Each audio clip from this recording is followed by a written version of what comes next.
à toutes et à tous. Nous sommes le lundi 14 octobre 2024 et c'est malheureusement aujourd'hui le 372e jour du génocide perpétré par l'État d'Israël sur la population palestinienne à Gaza et en Cisjordanie depuis le 7 octobre 2023. En tant que citoyenne de la République française, je me sens impuissante devant ce génocide en direct. Mais la chose que je peux au moins faire, c'est de dire tout haut ce que je pense de l'État d'Israël, qui est un État sioniste, raciste, colonial, terroriste, criminel et génocidaire, et qui est en train de creuser sa propre tombe, qui est en train de faire progresser sa propre destruction, ainsi, je l'espère, que la destruction de l'hégémonie toxique et inhumaine des États-Unis depuis presque un siècle. Alors justement, la question de qui dirige l'attelage infernal des États-Unis et d'Israël est controversée. Est-ce que ce sont les États-Unis qui sont vraiment le patron d'Israël et qui utilisent Israël comme un État nervi en Asie occidentale pour empêcher l'unité des pays arabes, éventuellement pour renverser la République islamique d'Iran?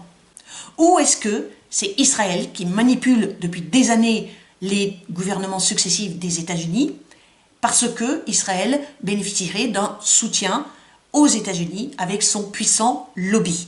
J'ai récemment découvert sur YouTube la chaîne de Andrew Napolitano. C'est un juriste états-unien, il a été juge à la Cour suprême de l'État du New Jersey. Il a été aussi chroniqueur dans différents médias, notamment la chaîne Fox News. Et il a écrit plusieurs livres sur la politique intérieure et extérieure des États-Unis. Donc maintenant, il a sa chaîne YouTube et il invite différents analystes pour parler surtout de la politique étrangère des États-Unis et parfois de la politique intérieure des États-Unis. J'ai sélectionné deux extraits de deux analystes états-uniens qui ont discuté avec M. Napolitano et qui ont des points de vue opposés sur qui dirige l'attelage États-Unis-Israël. D'abord, vous allez entendre le professeur John Mearsheimer. C'est un universitaire états-unien, c'est-à-dire qu'il est professeur d'université. Il est spécialiste des relations internationales. Il appartient à la tradition de la realpolitik, c'est-à-dire le courant réaliste de la politique étrangère. Il est l'auteur de plusieurs livres, dont un qui est paru en 2003 et qui s'intitule « La tragique politique des grandes puissances dans le monde ». Dernière chose concernant ma traduction. Les proxy wars se traduisent par guerre de procuration. Mais les anglo-saxons qualifient aussi de proxy, P-R-O-X-Y ou P-R-O-X-I-E-S, les États ou les mouvements qui sont justement utilisés pour mener des guerres de procuration. Donc moi j'ai voulu traduire ce mot par État nervi. Pourquoi? Parce que nervi, c'est un mot qui existe en français, il provient de l'argot marseillais qui signifie un voyou, un homme de main qui fait les basses besognes, voire un tueur à gages. Donc État nervi, ça désigne, dans ma traduction, ça désigne un État ou un mouvement qui est utilisé par des États beaucoup plus puissants pour mener des guerres par procuration. Et vous aurez compris que je considère Israël comme un État nervi des États-Unis. Mais je vous laisse écouter John Mearsheimer. Est-ce que vous décririez comme imprudente l'attitude du Premier ministre Benjamin Netanyahou ces derniers jours avec la décision d'assassiner le secrétaire général du Hezbollah, Syed Hassan Nasrallah, et la décision d'envahir le Liban au sol? Oui, selon moi, ce qu'il fait au Liban, c'est imprudent. La décapitation de Nasrallah ne va pas produire d'effet positif sur l'issue du conflit. Cette idée des Israéliens que décapiter le Hezbollah est une manière de gagner cette guerre au Liban, ce n'est pas sérieux. Cela fait longtemps que Israël décapite des chefs palestiniens et des chefs du Hezbollah, et ça ne produit rien, ça n'a aucune conséquence significative. Et de plus, cette invasion terrestre du Sud-Liban, c'est le moyen garanti pour échouer. Le Hezbollah ne va pas disparaître. Toute cette histoire de remodeler le Moyen-Orient après l'assassinat de Nasrallah, vendredi dernier, Israël et ses soutiens se sentaient pousser des ailes. Et quelle super occasion c'était de pouvoir redessiner le Moyen-Orient. Tout ce qu'on avait à faire, c'est de continuer à taper avec un gros bâton et tout ça finirait en beauté. C'est totalement fou, c'est du délire. Ils ne vont pas résoudre le problème au Liban. Le Hezbollah ne va pas disparaître et le Hamas n'a pas disparu. Au fait, nous n'avons pas parlé de ce qui se passe à Gaza, mais vous savez bien qu'Israël n'a pas vaincu le Hamas. Ils n'ont même pas récupéré leurs otages.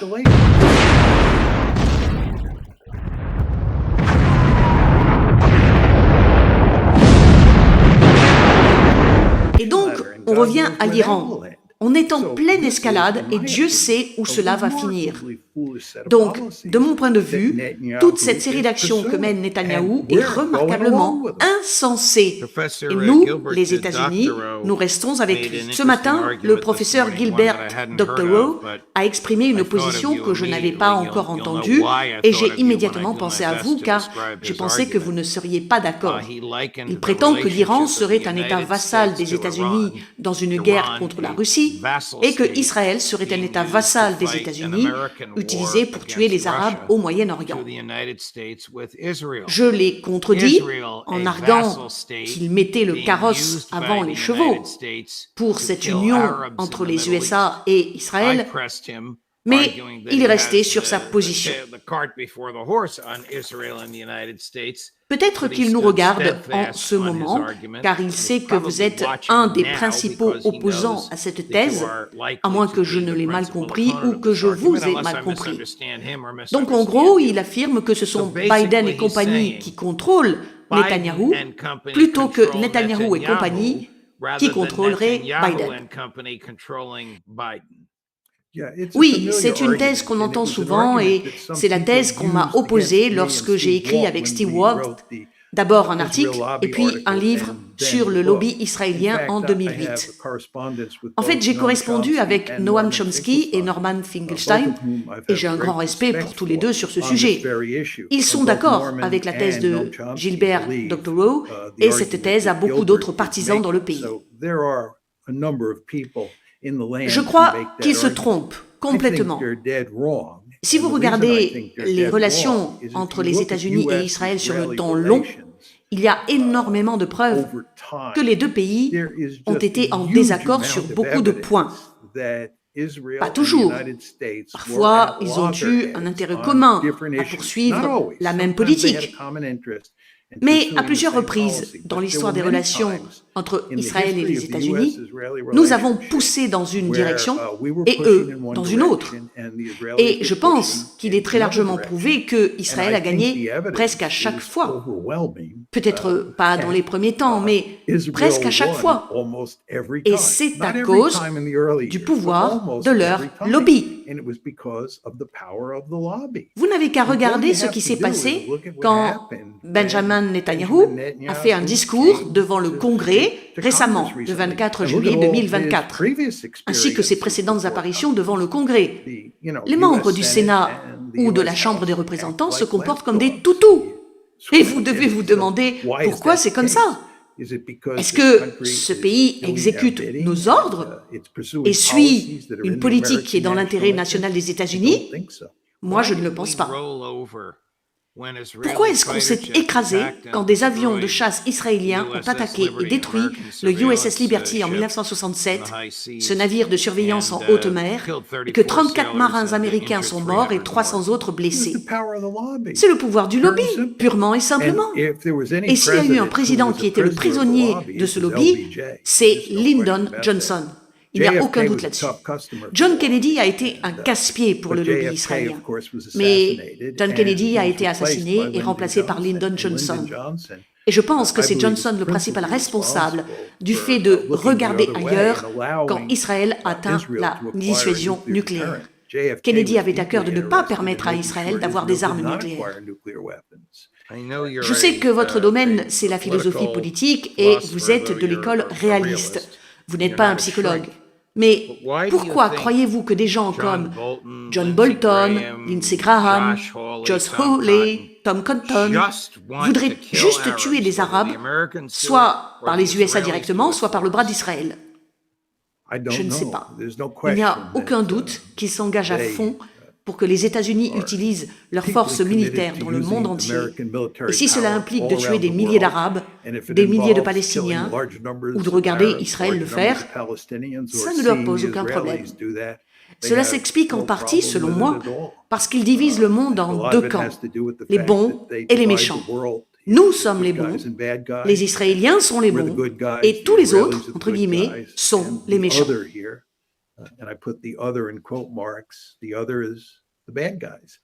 Je vais vous faire écouter ce qu'a dit John Bolton hier. Il parlait de la possibilité que les Iraniens mettent des armes nucléaires dans les missiles qu'ils ont déjà et que ces missiles soient équipés ou non. Missiles that they already have, whether those missiles are equipped for nuclear material or not, but you'll get the essence of what he's saying. Il est probable que le programme nucléaire de l'Iran pourrait être ciblé, et ceci pour plusieurs raisons.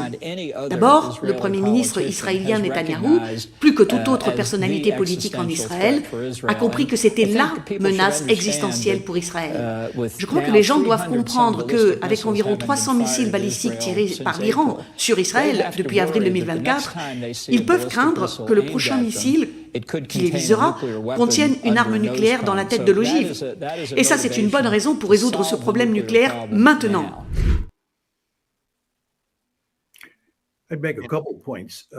Alors, je dirais deux ou trois choses. D'abord, les Iraniens peuvent développer des matières fissiles en quelques semaines, il n'y a pas de doute. Mais transformer cette matière fissile en bombe et équiper des missiles balistiques qui puissent l'envoyer sur des pays éloignés, moi, je pense que ce n'est pas une tâche facile et ça devrait leur prendre 2 ans ou plus. Ce n'est pas quelque chose de facile à faire. Si je vous ai fait écouter John Bolton, c'est pour savoir si ce genre d'argument, bien sûr que ça a de l'écho à Tel Aviv, mais à Washington, ça peut avoir de l'écho à Washington, jusqu'à un certain point. C'est vrai qu'au premier abord, l'idée de s'en prendre aux capacités nucléaires de l'Iran est séduisante. Et les gens comme Bolton disent « Allez, on y va, on s'occupe de cette menace une bonne fois pour toutes. Et après, on sera tranquille, on n'aura plus à s'en préoccuper. » Mais ce n'est pas vrai. Il est évident qu'au moment où je vous parle, les États-Unis avec Israël tout seul ne pourrait pas le faire, je pense, peuvent attaquer et détruire une grande partie des capacités nucléaires de l'Iran. Mais presque toutes les personnes que je connais pensent que l'Iran sera capable de reconstituer ses capacités. Et il le fera de telle sorte que nous ne pourrons pas l'attaquer de nouveau. Et au final, ils pourront avoir l'arme nucléaire et nous les aurons rendus fous furieux. Est-ce que vous devez vous demander, voulez-vous vivre dans un monde pareil? Rappelez-vous que John Bolton faisait partie de ceux qui voulaient sortir de l'accord cadre sur le nucléaire iranien signé en 2015. Trump l'a dénoncé. Et le résultat, c'est que l'Iran a suffisamment d'uranium enrichi pour avoir en 2-3 semaines de la matière fissile, suffisante pour une bombe. Et ça ne serait pas arrivé si nous étions restés dans l'accord et si nous avions amélioré nos relations avec l'Iran. Mais c'est l'inverse qui s'est passé, et en grande partie sous la pression d'Israël et de ses alliés aux États-Unis, c'est-à-dire des gens comme John Bolton. Et le président Trump a cédé à cette pression. Oui, exactement, c'est lui qui a fait cette chose absurde. Si les États-Unis aident Israël et font ce que John Bolton désire, est-ce que la Russie va entrer militairement en jeu, d'après vous? Et si la Russie entre en jeu, est-ce que la Chine suivra? Je ne pense pas que la Chine le fasse. Et pour la Russie, ce n'est pas clair ce que feraient les Russes. Je ne pense pas que les Russes s'engageraient militairement. Ce serait trop dangereux. Et en plus, ils ont fort à faire avec la guerre en Ukraine. Et la dernière chose qu'ils veulent, c'est une guerre avec les États-Unis à cause de l'Iran. Mais c'est évident qu'ils aideraient l'Iran en lui fournissant des armes et tout le soutien diplomatique possible.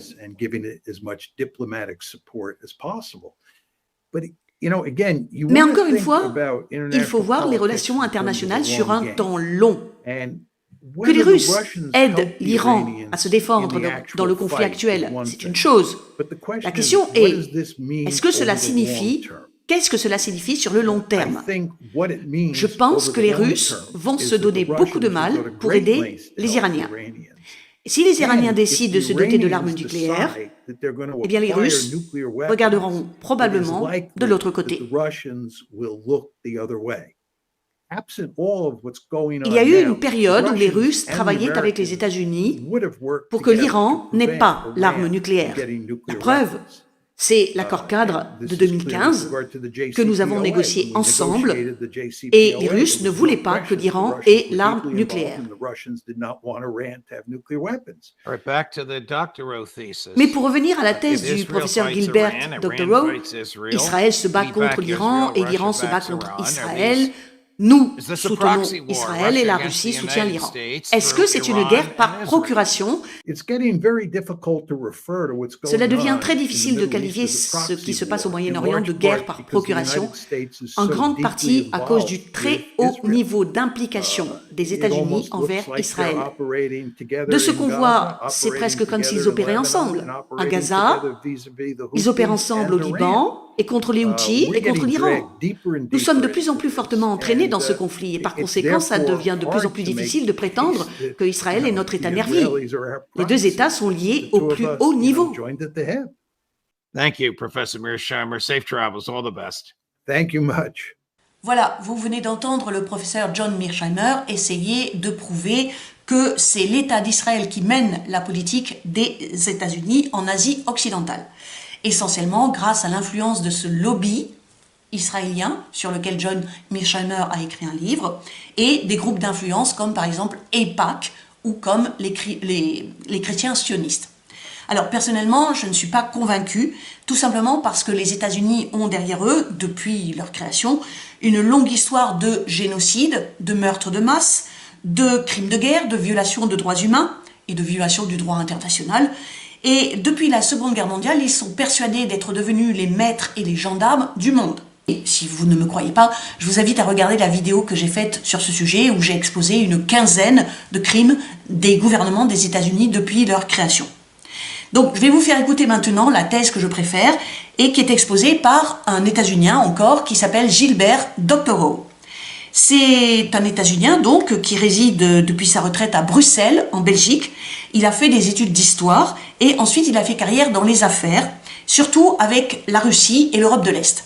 Et je pense qu'il est très intéressant parce qu'il connaît bien son sujet, vu qu'il parle russe depuis 1965, il connaît bien la Russie. Donc c'est quelqu'un qui parle de ce qu'il connaît.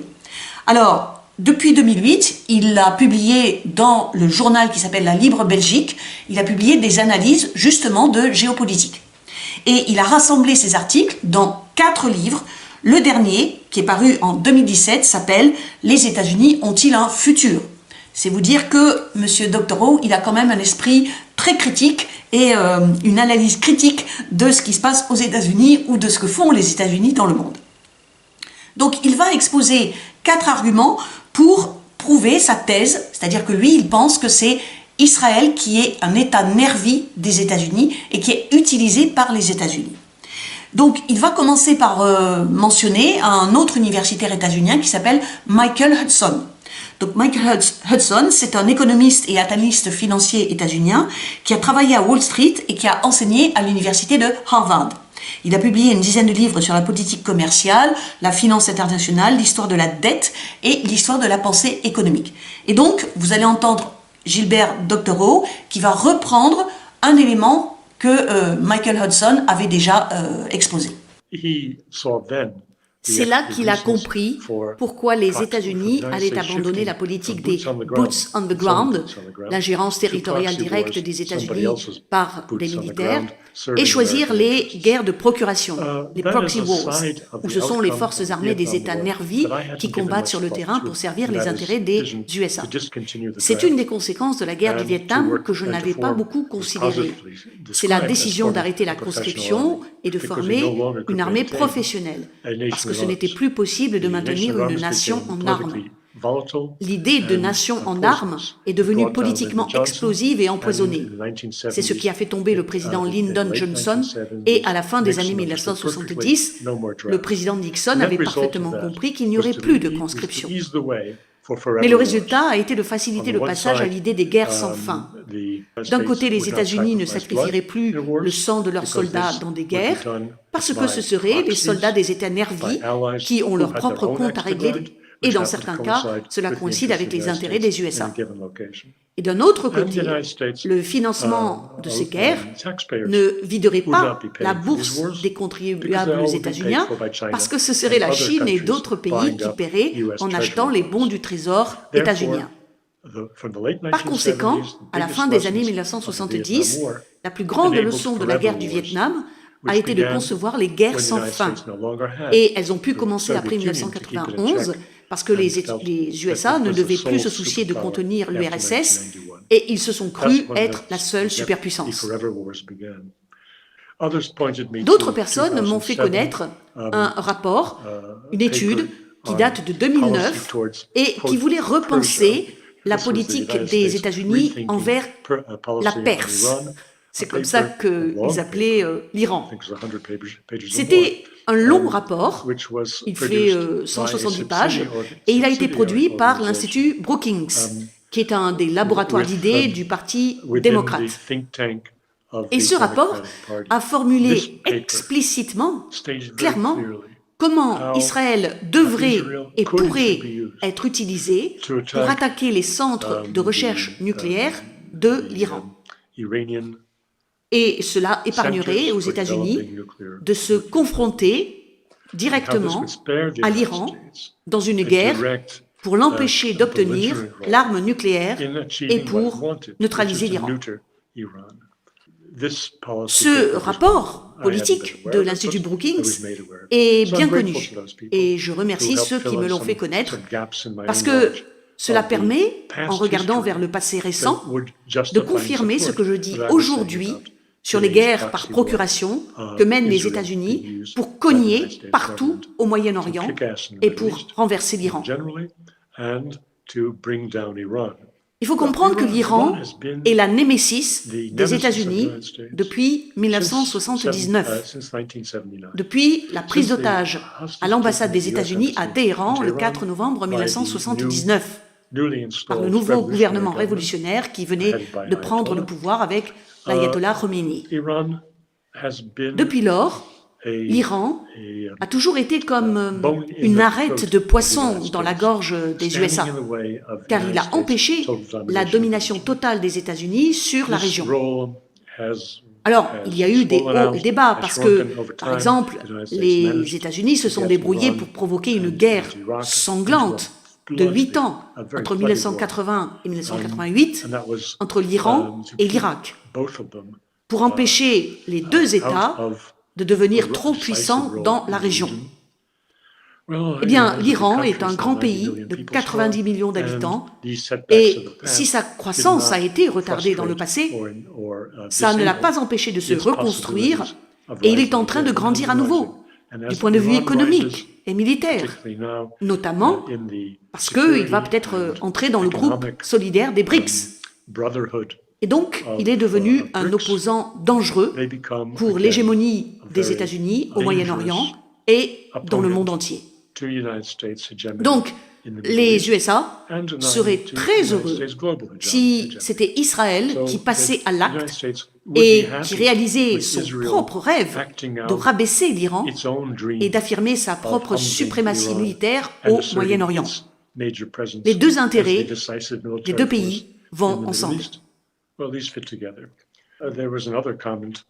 Il y a encore un autre élément qui m'a été apporté par le colonel Lawrence Wilkerson, qui a été le chef de cabinet du général Colin Powell quand Powell était le secrétaire d'État, le ministre des Affaires étrangères des États-Unis. Lawrence Wilkerson est un homme qui a travaillé au plus haut niveau de la diplomatie et de la défense des États-Unis. J'ai été très content de la réponse qu'il a faite quand on lui a demandé ce qu'il pensait de ma remarque sur les États-Unis qui sont comme le chien qui agite directement la queue d'Israël. Et sa réponse a été très prudente. Il a dit qu'une telle interprétation ne caractérisait pas la totalité du gouvernement fédéral, mais il a reconnu que certains membres du gouvernement voyaient les choses exactement de cette façon. Et il a mentionné Victoria Nuland, donc le clan des néoconservateurs, qui, selon lui, sont toujours bien calés dans les postes les plus importants de la politique étrangère des États-Unis et qui, toujours selon lui, n'ont jamais été traduits en justice. Laissez-moi commencer par cet avertissement. Jamais, jamais, jamais je ne fais confiance à des personnalités israéliennes. J'ai participé au gouvernement assez longtemps pour savoir que les Israéliens sont des menteurs patentés. Dans le domaine du renseignement, dans le domaine de la propagande, c'est sûr. Et chez leurs dirigeants politiques, ce sont des menteurs invétérés. Je vais le répéter, ce sont des menteurs. Et donc, vous ne pouvez pas croire quelque chose qui vient de Jérusalem. Tout est de la propagande.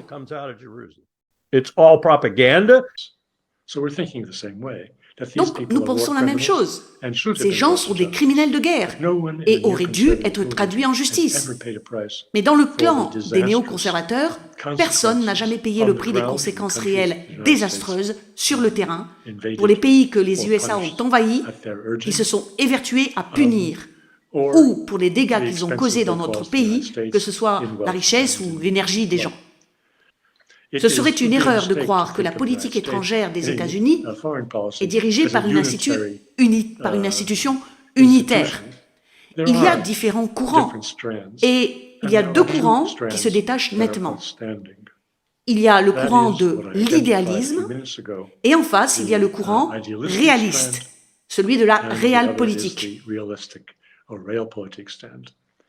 Dans le premier courant, vous avez les gens qui clament haut et fort que la politique étrangère des États-Unis doit être menée en fonction de nos valeurs.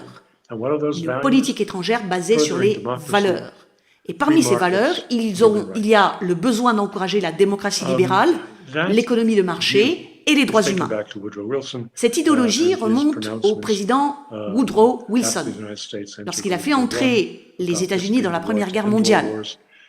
Il a prononcé le discours des 14 points, disant que cette guerre serait la dernière des guerres et espérant qu'on allait créer une organisation de toutes les nations pour empêcher les conflits.